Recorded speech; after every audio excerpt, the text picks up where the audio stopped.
Welcome to the She Lives podcast, a show for women who want to live a happier life while tackling their goals along the way. Want to learn more about what we talked about today? Visit our website, shelivespodcast.com. Now here's your host, Michelle Hancock. Welcome back, everyone. Today I am with a dear friend. Her name is Nicole Scott. She has a ton of talented attributes. First of all, she's hilarious. Second of all, she is a very talented photographer, rather. Sorry, I can't talk today. And she also is very passionate about beauty. And another reason I have her on the show today is because she is amazing at saving money, managing, budgeting. I remember a couple of years back, and you're going to have to correct my memory because I have mom brain right now. You were actually on the Dave Ramsey Instagram page. Yes. So before I divulge that, why don't you tell that story and introduce yourself? She's a mom of 3 boys, so she's a boy mom. Give it up there. Woo-hoo. Tell us a little bit about yourself. Yes, I have 3 boys, ages 3, 6, and 8, and we live out in the country. We're doing that whole country life with the chickens and the land and all of that. Like you said, I'm a mompreneur and particularly love just building women up and making them feel beautiful, both through my beauty business and my photography. But we did our debt-free scream in Tennessee with Dave Ramsey in September 2015, which is what you're thinking of. I remember seeing that and thinking, oh my gosh, that sounds like something that I could never do. But we did it. I think a lot of people are like, wow, how did you get into that program? Or did you just tag Dave Ramsey in? Did you have to take a class? Like, tell us about that experience. Right. So a debt-free scream it's just super fun. Not everybody who gets debt-free through this program does that, but it's something that we were fortunate to be able to do, and it was an incredible experience. But basically, to get onto the show, all you have to do is be debt-free and have used his steps to do so. You call and schedule it, and they give you a date, and you go out and meet Dave and do it and tell your story and encourage other people. That's really great. Now, most everybody knows who Dave Ramsey is, but there might be somebody that doesn't. So can you tell us a little bit about what he teaches and some of the tips that you're going to share with us today on the show? Right. Dave Ramsey is an awesome gentleman. He's based out of Tennessee.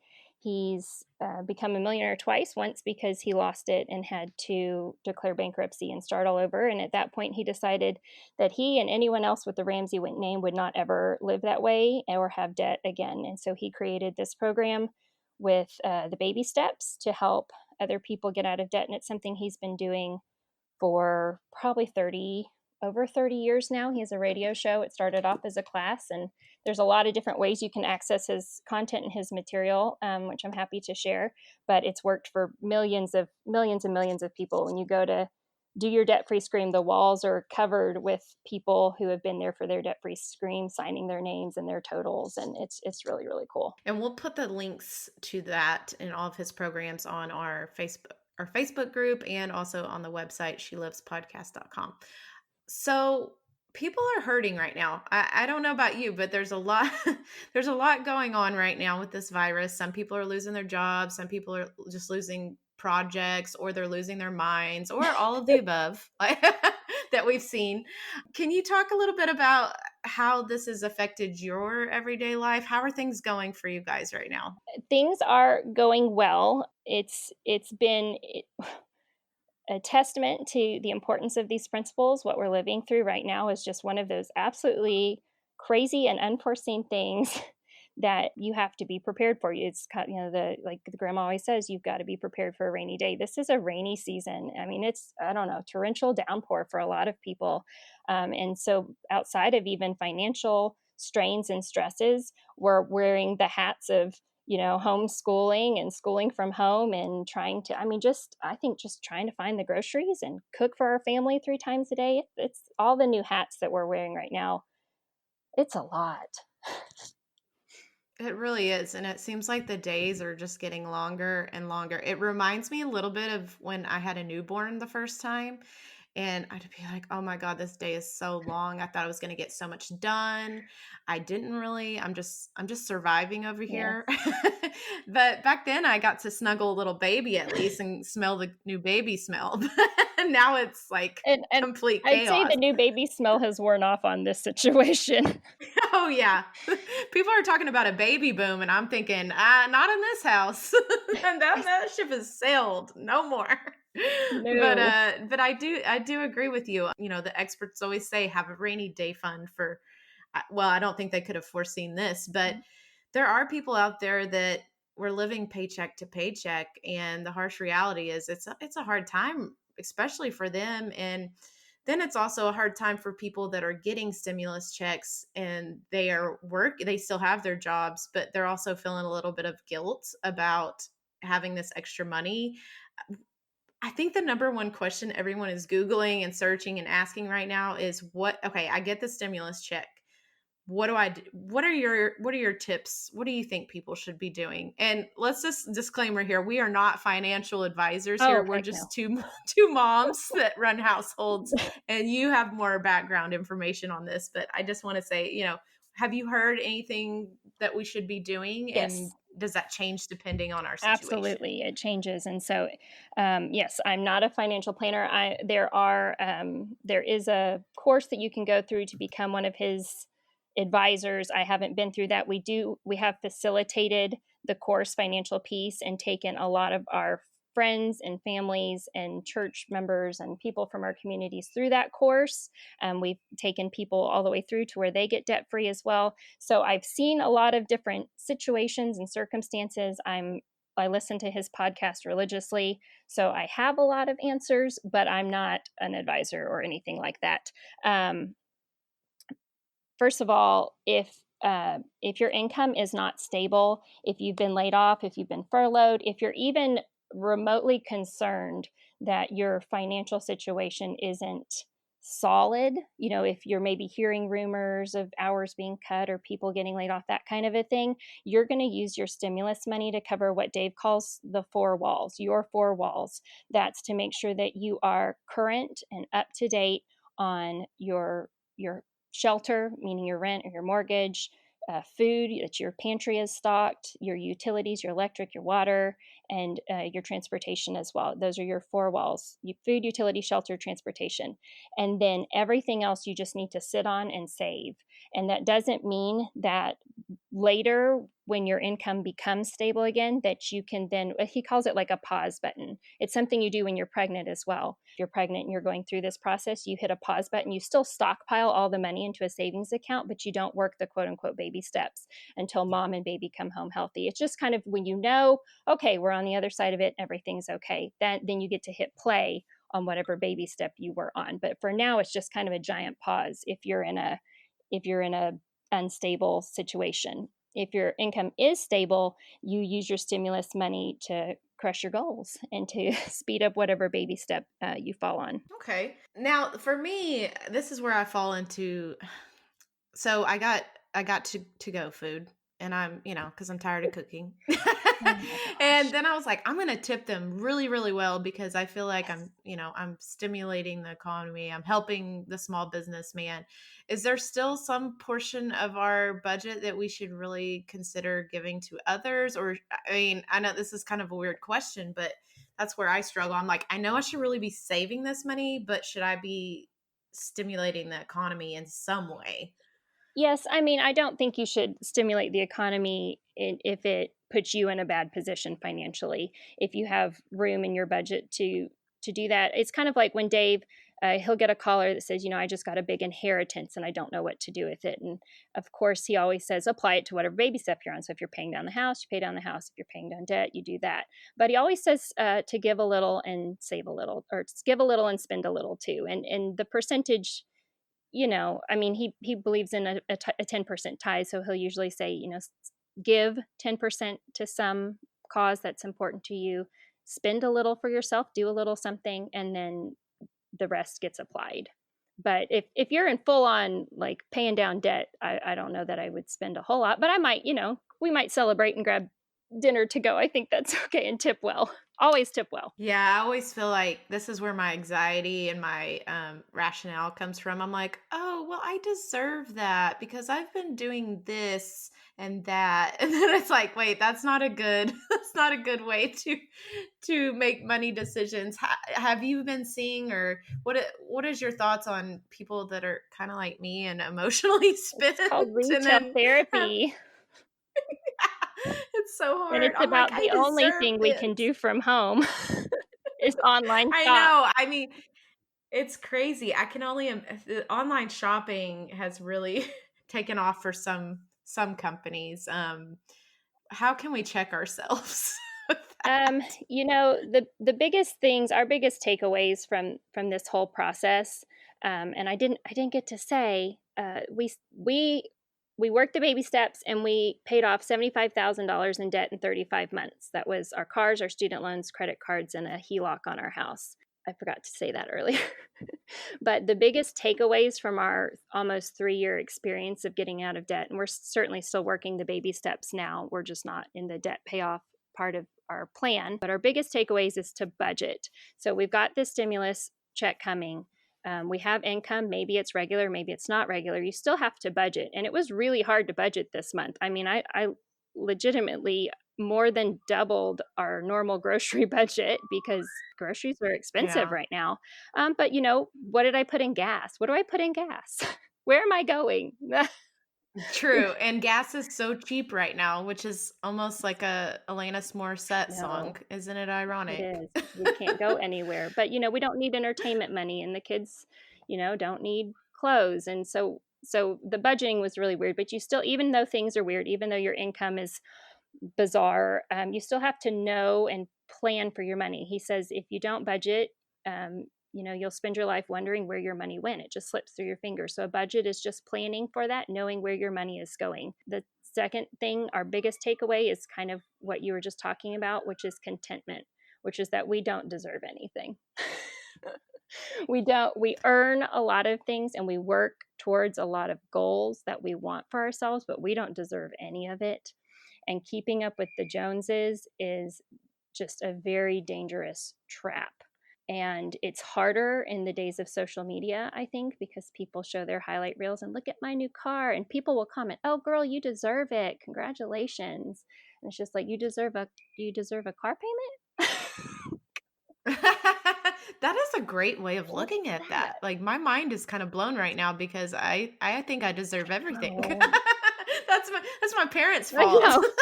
I'm gonna blame them. I was special. I am so It's special. it's But you're right. We don't deserve all these things. and it's a scary thing that we're modeling and teaching our kids as well, because if we don't teach them contentment, they're always going to be searching for the next thing, the next thing, the next bigger thing. And it's that way, iPhones, the next thing, the car, the next thing.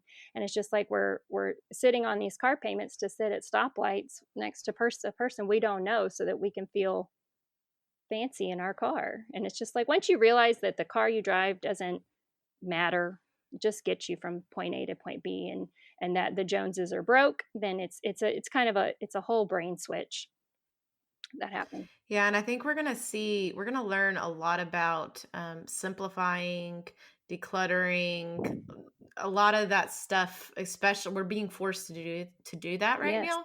And I think when we look back on this, I think we're going to realize that if you haven't already, that some of those materialistic things aren't the things that are going to bring you joy, and it actually clogs up your mind a lot. I think. Yes. I mean, it is nice to Oh, have yes.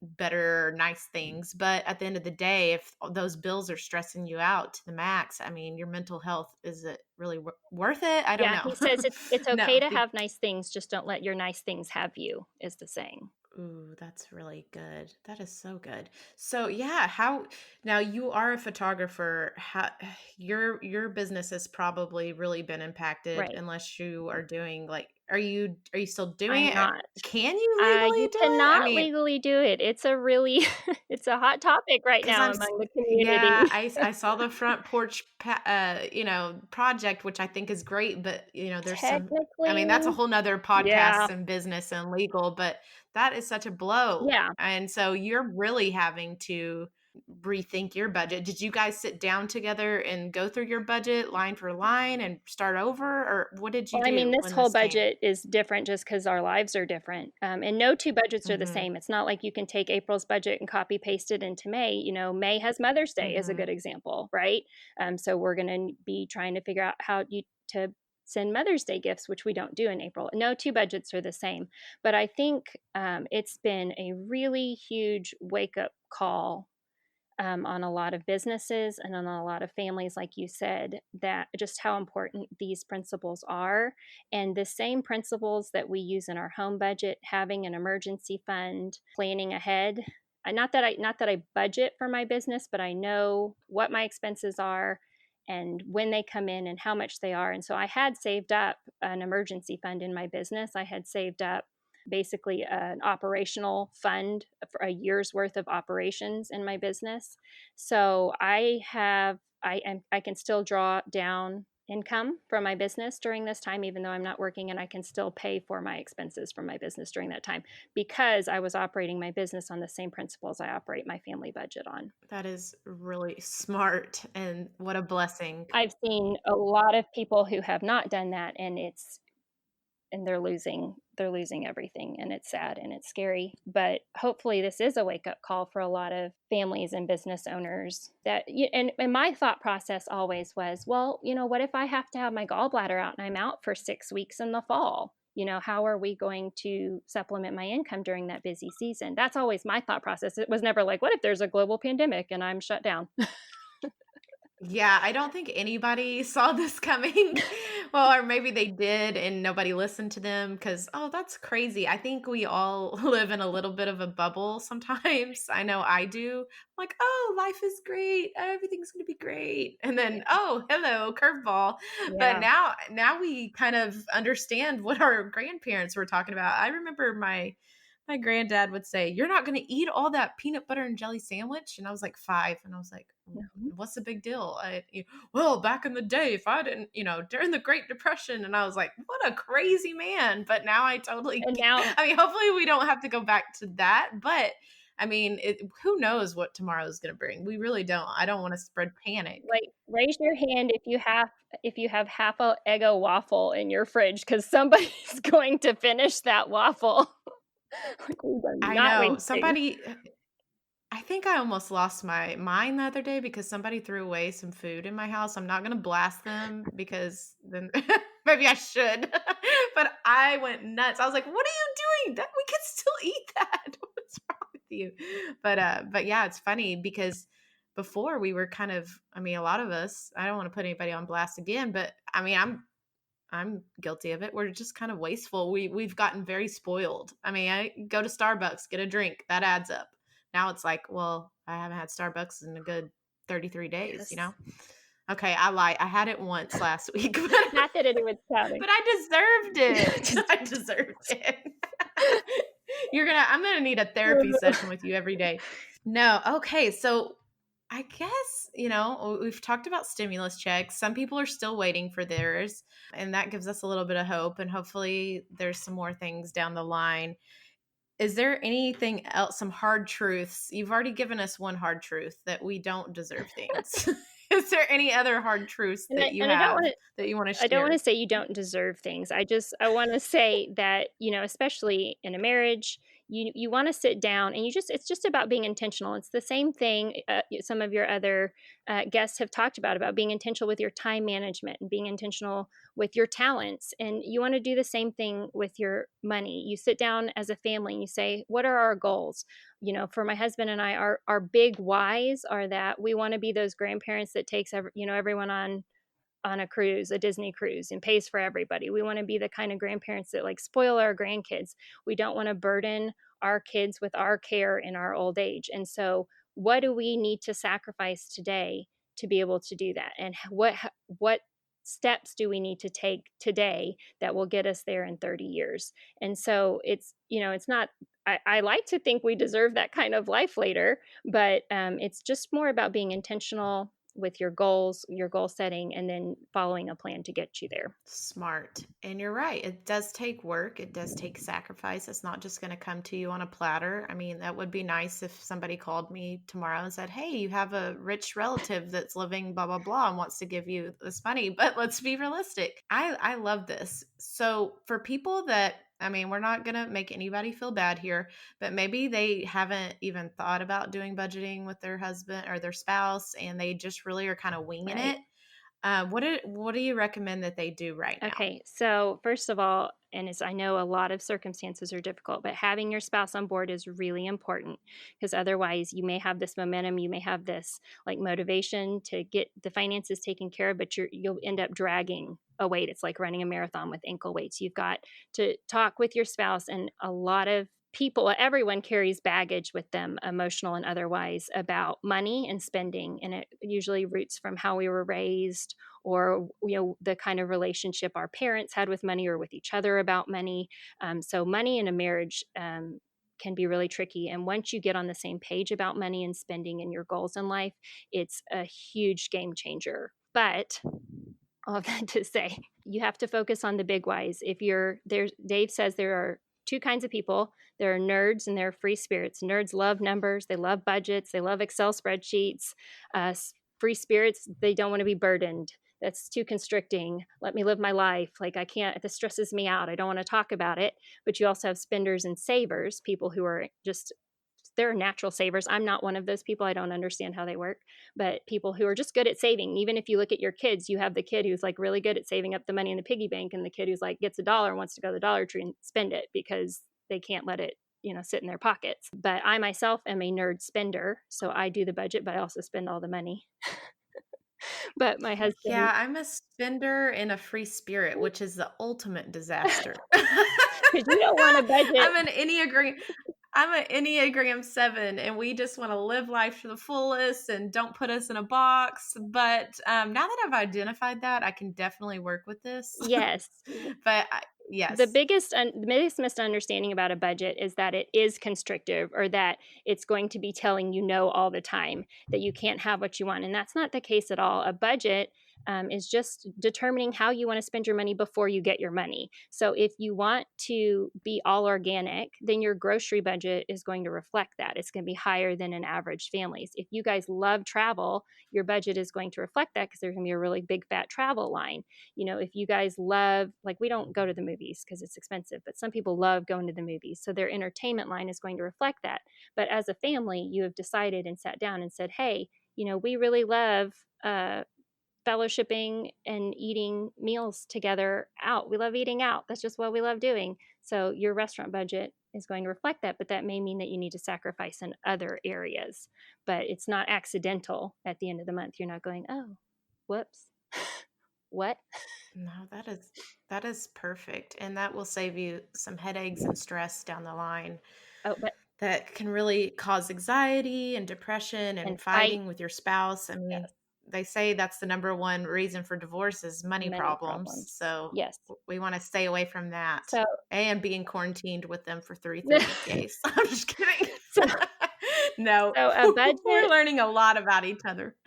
Dave teaches what's called a zero-based budget.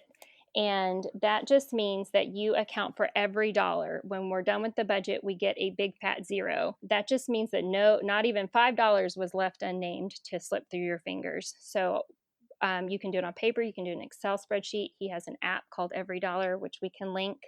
But basically, you take all of the income you expect for the month, you take out all of your regular bills, and then what's left, you divvy up into what are called funds. And some funds you use every month, like restaurants, you'll eat until it's gone.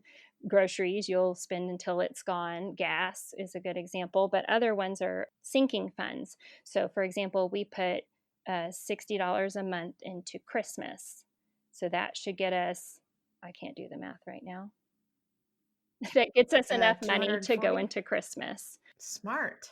Depends on how much you spend for Christmas. Some of my friends put 100, so they get 1,200 to spend for Christmas. Back to school, if we get to go back to school, is a really good one when you've got 3 kids and school supplies and PTA funds and back to school clothes and those club fees and things, all of that adds up. You could be putting $100, $200 a month. Then come August, you have what you need for that. Nicole, you mentioned something about baby steps when it comes to spending your stimulus check and how to do that. Can you elaborate on that and explain a little bit more about what the baby steps are? Yes. So the baby steps are 7 steps, and he's got them in order. And it's kind of this theory that, like, how do you eat an elephant? One bite at a time, right? Before we were doing Dave Ramsey's plan, it felt like, and I know you know this feeling, like I was trying to do all the right things. I was trying to put money in savings. I was trying to do retirement. I was trying to pay down debt. I was trying to, save for college. I was trying to do all of these things, and I wasn't doing any of them well. I wasn't getting anywhere. It felt like I was treading water. The idea is, and it's kind of like if you were training to be an Olympic athlete, if you're an Olympic gymnast, and an Olympic gymnast doesn't, go pole vault on the weekends. She only trains on what she's trying to succeed at. So this idea that you just put all of your intensity and focus, all of your resources and motivation into one step at a time, that gives you the momentum and the payoff. Like, things happen really quickly because you're just pouring absolutely everything into that step, and then you move quickly or more quickly through the steps. So baby step 1 is assuming, again, if you have the stimulus check and you are behind in your 4 walls, that's what happens first. You get current and take care of your 4 walls. But baby step 1 is $1,000 in savings. And I think they say like 7 out of 10 American households don't have that, by the way. But $1,000 in savings, it's supposed to be a small little baby emergency fund. And for us, we actually had to take down our savings account to do that. We followed it. We went all the way down. It's $1,000 because if you even withdraw $10 from that, it goes from 4 digits to 3 digits, and it's scary. It's not fun. So $1,000, and then everything else you can pour into baby step 2. Baby step 2 is to pay off all your debt. You list your debts, smallest balance to largest balance, and you attack the little one with a vengeance. When that's done, you take its minimum payment and everything you can toss into the second one, and then that rolls into the next one. That's called the debt snowball. It picks up speed and more snow as it goes down the hill. So I think our first debt snowball payment was $125. By the end of that, we were paying thousands of dollars on debt a month, because you just start making cuts from your budget everywhere. You're just trying to find any $20 you can throw at it, because you see that it's working, you see the momentum happening, and you want to get it over with so bad. I love that. That had to be exciting, though. The first one, you're like, okay, let's see if this works. You get that paid off. You're like, oh yeah, that felt good. You do the second one. You're like, okay, we're doing this thing. Third one, you're like, okay, this works. And you're cutting cable, and you're taking you're not taking the tollway anymore. And you're just doing anything you can, because you see that $10 here and $20 here, you're going to pay $780 to that debt. And where can I find $20 more so we can make it around 800, that kind of a thing. It's really motivating to check stuff off. I'm a list maker though too. I love checking stuff off. But baby step 3 is 3 to 6 months of expenses, which is what we are living proof of right now. And that's of expenses, not of income. So once you've got your budget, now you're debt free, you've got your budget, you know how much it costs to live, and you're now living without all those payments. So it actually costs less to live than you would have thought, because you're not making payments. So you put 3 to 6 months. For most people, that's like 12 to 20,000 in savings. And that really is the most exciting step, because you finally feel that financial peace that he speaks of. You're sitting there, you have $12 to $20,000 in your savings account, and you don't owe anybody anything. And it's like, hallelujah. It is. What an amazing time to feel like that. Kudos to you. It's a surreal feeling. Of course, that's what, we're drawing from at this point in our lives with what's going on, but that's what it's there for. It's there in case you get in a car accident, or you get in a health crisis, or somebody loses their job, or somebody passes away. Like, things happen, life happens, and that's what that's there for. So that's a fully funded emergency fund. And then you do baby steps 4, 5, and 6 simultaneously. That's investing 15% of your income in retirement, saving for your kids' college if that's appropriate, and paying down your house early. Baby step 7 is the last step, and that's you're basically completely debt-free, and you get to live and give like no one else. So that is the dream, and it can happen, but with a lot of work and sacrifice, it sounds like. Yes. Well, thank you so much for sharing your topics on money and mom life and everything like that. Where can people follow you if they want to hear more of your advice? And you always post the most positive graphics in your Facebook group. I love it. It brings me so much joy right now because there's so much negativity out there. So if you could share a little bit about if we want to follow you. So we facilitate a class through our church, New Hope. We have our group is made public right now for everything that's going on. It's New Hope FPU. I have a group. My beauty group is Building Up Beautiful. That's just kind of to encourage moms and women out there. You can follow Dave Ramsey. Rachel Cruz is his daughter. She wrote a book about contentment. That's really good as well. Christy Wright is his business, like entrepreneur women guru. She has a book called Business Boutique, which is really good. But you can follow all of his personalities on Twitter, Facebook, the Gram. He does his show on YouTube, iHeartRadio, and he has a podcast. You can take the class Financial Peace University online just by searching that class. There are in-person classes that are facilitated like people by me. We don't get paid. We don't get anything for it. It's really just to help people and to create a community. Accountability is really nice. That takes you through the course. You can also buy his book, The Total Money Makeover, which is a really great quick read on these principles. And you can check out his app, which is free every dollar. There's a paid version of Well that connects to your bank account. So when a transaction comes in, you just drag it to the budget category and it subtracts it. Nice. Well, one last question before I let you go. What is bringing you joy right now? What is something that helps you stay positive when you're feeling down in the dumps right now? I really love having all my little ducklings home with me. It's really crazy, and I'm no Mary Poppins at all, but I love having all my kids home, just being together. I love watching, I'm sure you're seeing this with Drew too.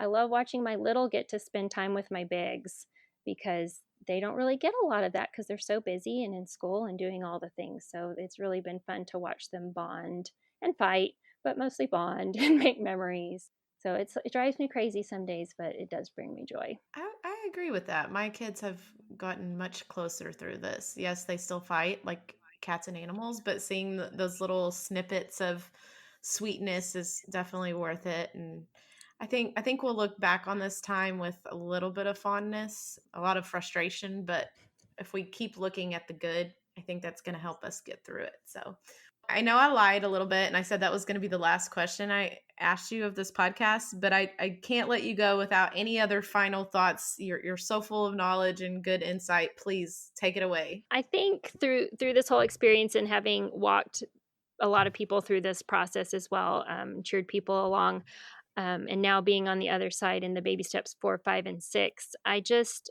have experienced that living on a budget and having plans and having goals, but also living life without payments. I mean, you just even add up your car payments and any bills that you may have. You add those up; it adds up to real money. And living with less overhead gives you freedom. And so I just know that there's women out there who would choose to stay home. Maybe they're homeschooling their kids right now and they're like, you know what, maybe this is something I'd like to do. Maybe this is a lifestyle change that we'd like to make as a family, but they think financially they can't do it.